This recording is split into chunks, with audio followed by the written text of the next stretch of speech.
میرا نام ندا ہے۔ میری شادی ایک ان پڑھ لڑکے سے کر دی گئی۔ اس لڑکے کا نام اجمل تھا، جبکہ میں پڑھی لکھی تھی۔ سچ بتاؤں تو میرا خواب تھا ایک پڑھا لکھا اور اچھا کمانے والا لڑکا جس سے میری شادی ہو، لیکن نصیب کا لکھا کوئی نہیں بدل سکتا، اور میری شادی اجمل سے کر دی گئی۔ اجمل کا کام اتنا اچھا نہ تھا۔ خیر، میں اللہ کے سامنے رو کر دعائیں مانگتی تھی، یا اللہ کسی طرح میری اجمل سے جان چھڑوا دے۔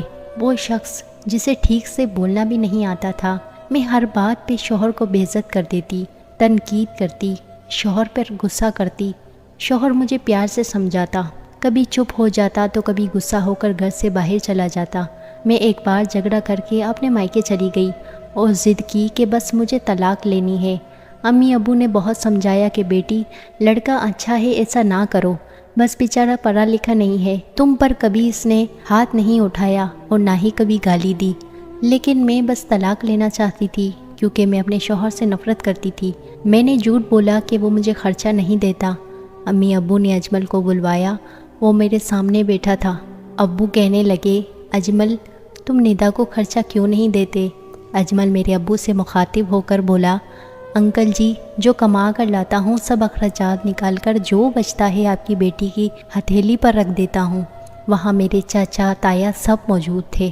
میں نے بولا، مجھے 30,000 روپے ہر مہینے چاہیے، بس اس شرط پر ہی جاؤں گی ورنہ میں نہیں جاؤں گی۔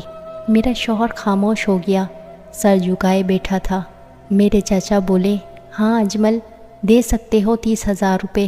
کچھ لمحے خاموش رہا، پھر میری طرف دیکھنے لگا، لمبی سانس لی اور پھر بولا، ٹھیک ہے، میں ہر مہینے ندا کو 30,000 روپے دوں گا۔ میں دل ہی دل میں کہنے لگی، دیکھنا میں جینا حرام کر دوں گی۔ میں اجمل کے ساتھ گھر چلی گئی۔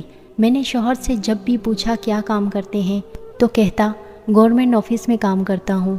اس کے علاوہ نہ میں نے کبھی پوچھا نہ شوہر نے کبھی بتایا۔ مجھے ہر مہینے 30,000 روپے دیتا رہا۔ ایک دن میں نے کہا، مجھے آئی فون لے کر دو۔ میں بس تنگ کرنا چاہتی تھی تاکہ شوہر مجھے طلاق دے دے۔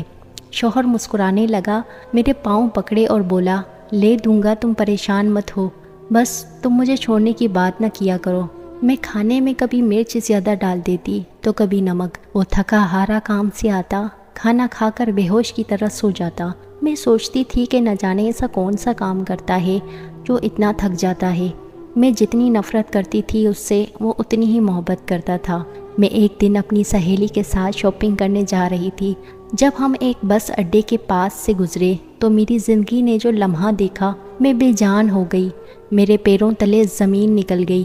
وہ شخص جس سے میں بہت نفرت کرتی تھی، جس کو میں جاہل ان پڑھ کہتی تھی، جس کو کبھی میں نے پیار سے کھانا تک نہیں دیا، جس کا کبھی حال تک نہ پوچھا، وہ شخص سر پر بوجھ اٹھائے کسی کا سامان بس پہ چڑھا رہا تھا۔ ٹانگیں کانپ رہی تھی، پرانے سے کپڑے پہنے، پسینے سے شرابور، پاؤں میں ٹوٹی ہوئی جوتی پہنی تھی۔ وہ میرے لیے کیا کچھ کر رہا تھا۔ اتنے میں ایک شخص بولا، یہ سامان اٹھا اور دوسری بس کے چھت پہ لوڈ کر۔ اجمل کو شاید بھوک لگی تھی، ہاتھ میں روٹی کا رول بنا کر کھا رہا تھا، ساتھ سامان بھی اٹھا رہا تھا۔ میں قربان جاؤں، میرا شوہر میرے لیے کیا کچھ کر رہا تھا، اتنی تکلیف سے گزر رہا تھا۔ میں آنسو لیے دیکھتی رہی۔ کام ختم ہوا تو وہاں سائڈ پر ایک دکان کے سامنے زمین پر بیٹھ گیا۔ کتنی بے بسی تھکن تھی میرے شوہر کی آنکھوں میں۔ میرا دل بدل گیا۔ میں کچھ خریدے بنا گھر واپس لوٹ آئی۔ اس دن میں بہت روئی تھی۔ شوہر کو پلاؤ بہت پسند تھا۔